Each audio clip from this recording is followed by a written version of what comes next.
Ada seekor burung yang pengen banget punya tempat tidur yang nyaman guys. Dan akhirnya dia pun melihat ada seorang nenek yang lagi tidur tuh.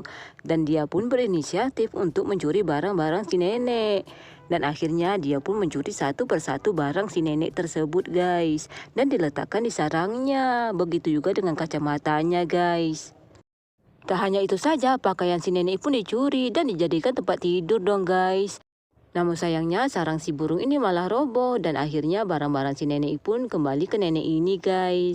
Tetapi ada yang kurang guys, ternyata pakaian si nenek ini pun menarik pakaian tersebut sehingga membuat si burung ini pun terpental guys. Kasihan banget kan?